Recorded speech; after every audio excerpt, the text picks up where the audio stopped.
दोस्तों, ऐसी भारत में कई जगहें हैं जो रहस्यमय कारणों से चर्चा में बनी रहती हैं। उन्हीं में से एक है राजस्थान में बसा एक छोटा सा कुलधरा गांव। कहा जाता है कि ये गांव पिछले 72 सालों से श्रापित है। पर यहाँ सवाल ये है कि आखिर ऐसा क्या हुआ था कि एक रात में 84 गांव के लगभग 600 घरों के लोग अचानक ही गायब हो गए। और कहाँ गए किसी को पता नहीं। क्यों आखिर ये गांव पूरी तरह बंजर और वीरान हो चुका है। स्वागत है आपका अनबिलीवेबल ट्रू टेल्स के एक नए और इंटरेस्टिंग एपिसोड में।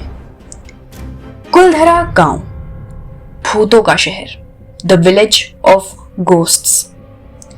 ये कुलधरा गांव आज जिन हालात में है वैसे पहले नहीं था।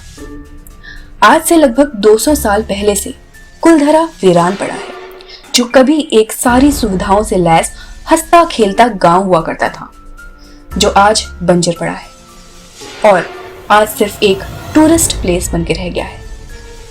हिंदुस्तान में जो सबसे डरावनी या भूतिया जगह है उनमें कुलधरा दूसरे नंबर पे आता है। वहां के लोकल निवासियों का कहना है कि उस गांव में भूत प्रेत का साया है।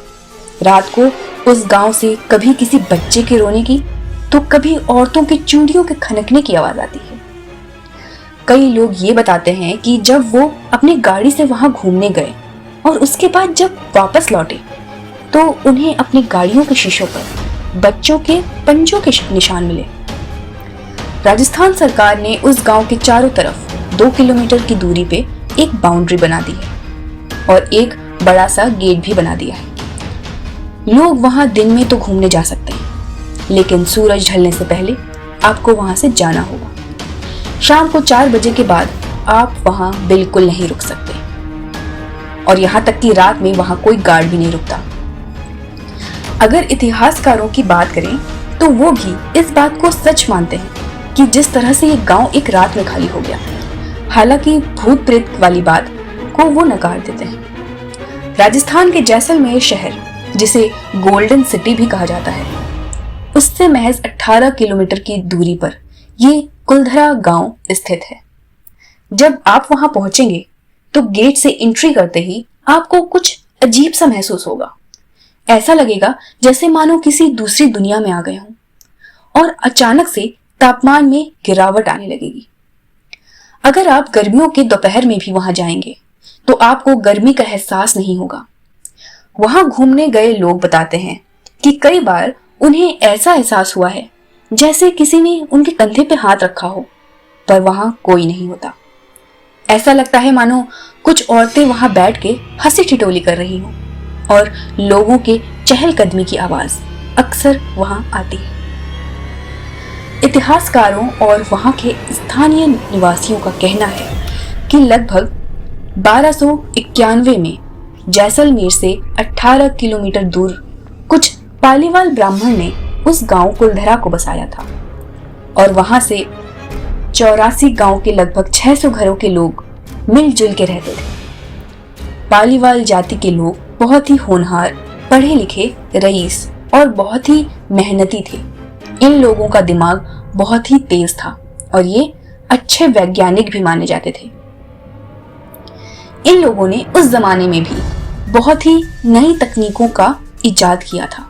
इन्होंने बहुत ही वैज्ञानिक तरीकों से अपने घर बना रखे थे और काफी घर आज भी वहां मौजूद हैं और अभी भी ये बिल्कुल नए जैसे लगते हैं। गर्मी में 45 डिग्री के तापमान में भी उन घरों के अंदर ठंडी हवाएं आती हैं और आपको ये महसूस भी होगा अगर आप वहां उन घरों में जाएंगे।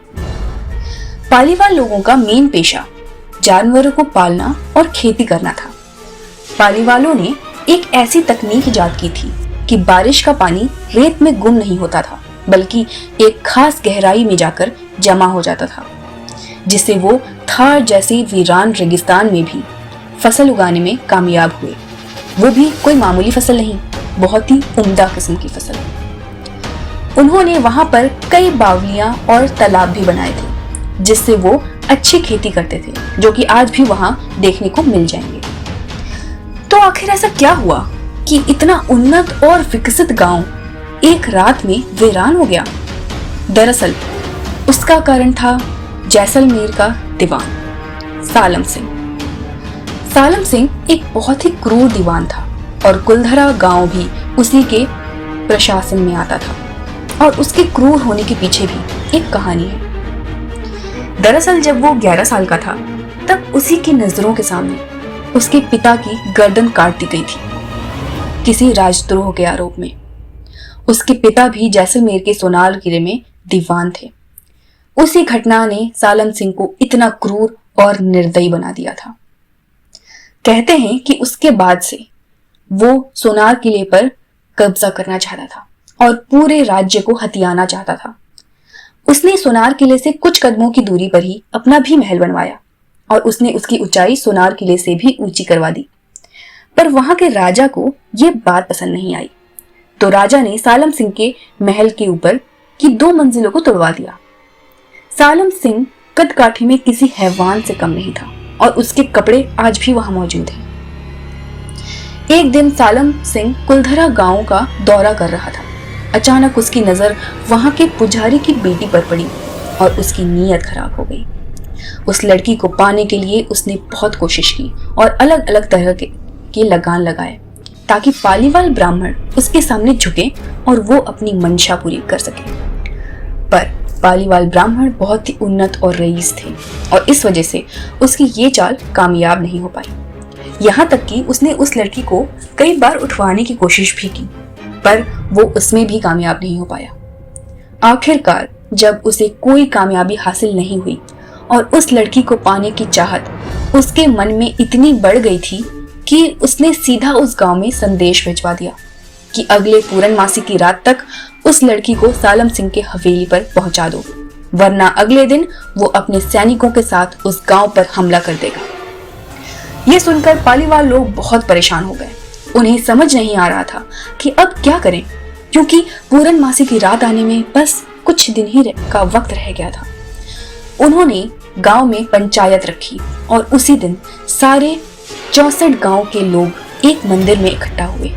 सबने अपने अपने सुझाव दिए, लेकिन अंत में सबने एक फैसला किया कि वो सभी एक साथ उस गांव को छोड़कर वहां से खामोशी से चले जाएंगे।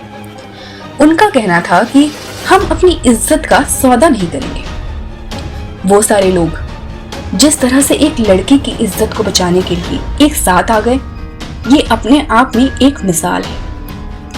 बहरहाल जब गांव छोड़ने का फैसला हुआ तो उन्हें पता था कि अगर इसमें जरा सी भी देरी हुई तो ये बात कहीं ना कहीं से बाहर निकल जाएगी। इसलिए उसी रात उन लोगों ने गांव छोड़ने का फैसला किया और लोगों से कहा कि अपने साथ सिर्फ सबसे जरूरी और कीमती सामान लो और चलो। उन लोगों ने अपने जरूरी सामान लिए और बाकी सब जैसा था वैसा ही छोड़ के चल दिए। किसी के बर्तन जैसे थे वैसे ही पड़े हैं, किसी ने कपड़े सुखा रखे हैं तो वैसे ही पड़े हैं, किसी ने खाना चूल्हे में चढ़ा के वैसे ही छोड़कर कतार में एक साथ उसी रात खामोशी से निकल गए और जाते जाते उस गांव को एक श्राप दिया कि आज के बाद ये गांव कभी नहीं बस पाएगा और जो यहां बसने की कोशिश करेगा उसका कभी अच्छा नहीं होगा। उसके 2-3 दिन बाद पूर्णमासी की रात आई और जब वो लड़की सालम सिंह के हवेली पे नहीं आई तो अगले दिन सालम सिंह अपने सेना के साथ गुस्से में कुलधरा गांव गया और जब वहां पहुंचा तो उसे चारों तरफ बस सन्नाटा ही नजर आया। वो पूरे 64 गांवों को छान मारता है, लेकिन उसको वहां एक भी इंसान नजर नहीं आया। इसके बाद वहां के सैनिकों ने भी वहां बसने की कोशिश की, पर वो वहां कभी बस नहीं पाए। कहते हैं जो एक रात वहां रुक जाता है वो बच नहीं पाता। 2013 में पैरानॉर्मल सोसाइटी के लोग भी वहां गए थे इस बात की पड़ताल करने। उन्होंने भी अपनी रिपोर्ट में वहां नेगेटिव एनर्जी के होने की रिपोर्ट को माना है। गांव के लोग कहां गए किसी को नहीं पता और तभी से ये गांव श्रापित और भूतिया जगह में बदल गया। ये थी कुलधरा गांव की कहानी। उम्मीद है आपको ये एपिसोड पसंद आया होगा। मिलती हूं आपको अगले एपिसोड में। तब तक के लिए like, share and subscribe. Thank you.